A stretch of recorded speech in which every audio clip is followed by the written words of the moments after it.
Welcome back to the Real News Network and our live coverage from the McClatchy offices in Washington, D.C. Now joining us is or was presidential candidate Ralph Nader. Thanks for joining us, Ralph. Thank you, Paul. I can't say, can you give a concession speech? Because I can't even think of Ralph Nader and the word concession in the same sentence. So tell us where you're at. What do you make of the results so far? We're looking like certainly an Obama victory, but maybe landslide. So just give us, how are you feeling and what are you thinking? Well, I've campaigned in all 50 states on the Nader Gonzalez independent ticket.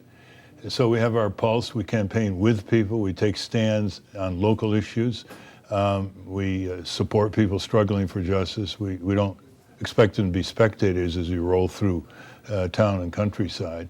And what we're seeing is the highest level of resignation and apathy and powerlessness I've ever seen. Really? It's like a lot of people would argue the other way. I wonder if Bill and Tom would agree with you. No, we're not talking about hoopla. We're not talking about hope. We're not talking about rhetoric. We're not talking about rock star Obama. We're talking about the question that is asked everywhere I go: what is left for the American people to decide, other than their own personal lives under more restrictive circumstances year after year? And the answer is almost nothing, because there is no powerful organization that turns the most powerful branch of government around, the Congress, 535 people who put their shoes on every day like you and I do, against the 1,500 or so corporations that get their way. Congress is the most susceptible to change, and there's nothing out there, and we have to organize it out there. And that's why tomorrow we're opening a website, november5.org, to organize Congress action groups. And we can't do it by ourselves by a long measure, but we want to provide technical and organizational assistance.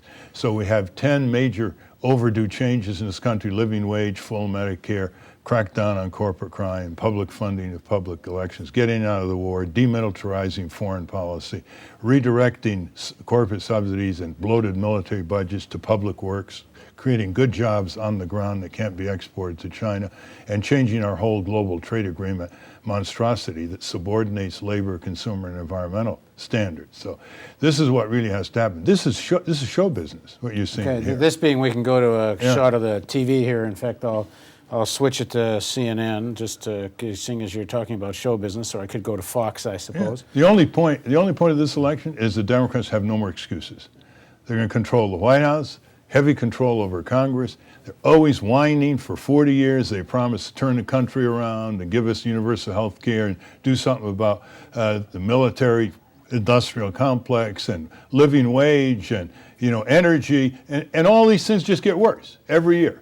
More deficits, more energy dependence, more poor people, 100 million poor people in this country, and they're ignored by the first African American to become president of the United States. That's how bad corporate domination of our society is. And he's taken more money by far than McCain from Wall Street, corporate and commercial interests. Why are they investing in Barack Obama? You believe he's going to ignore them as president too?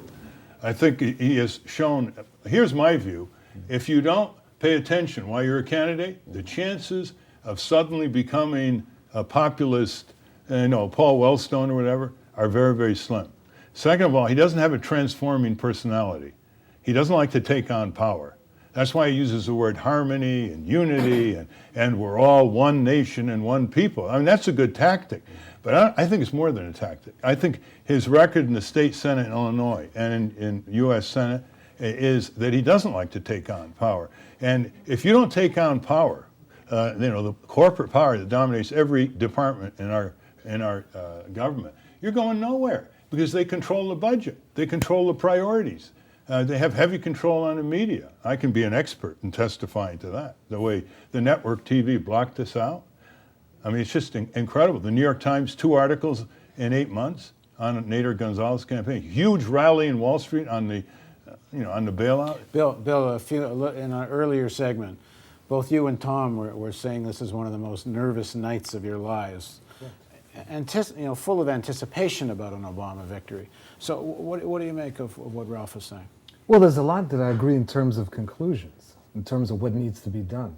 But I look at it somewhat differently. I think that there is a feeling of powerlessness among many people, And the danger, as we discussed before, is when people have invested in this one individual all of their hopes. That is a real danger. And because essentially people are saying, we want you to take care of this for us. Now, the caveat to this is this, that, and this is one of the reasons that I and other progressives decided to support him, is that Obama would say to people that you need to organize. And we need to take him up on that. We need to say, it was almost like when Franklin Roosevelt, that very famous quote from Roosevelt, when he said, if I ever went to work in a factory, the first thing I would do would be to join a union. And the Congress of Industrial Organizations took that quote, put it on the flyers, and thousands of those were circulated to reinforce their position about organizing. We need to take this notion of you go out there and organize, and that's our mandate from the president. That's him speaking to us about what we need to do. But I don't want to put words in your mouth, Ralph, but Ralph is saying don't create illusions about Obama even now, and certainly even during the whole election campaign. Precisely. Well, first of all, look at all the speeches. Never mentions the poor. It's the Clinton approach, just middle class, which is shrinking, by the way. Now, what is it about Obama, who was a community organizer, and he knows the score?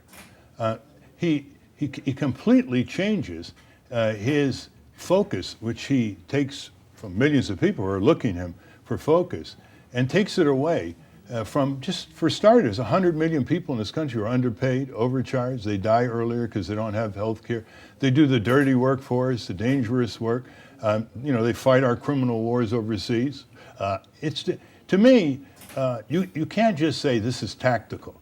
I know that Willie Brown said the other day when I was on a stage with him, he said he has to get elected.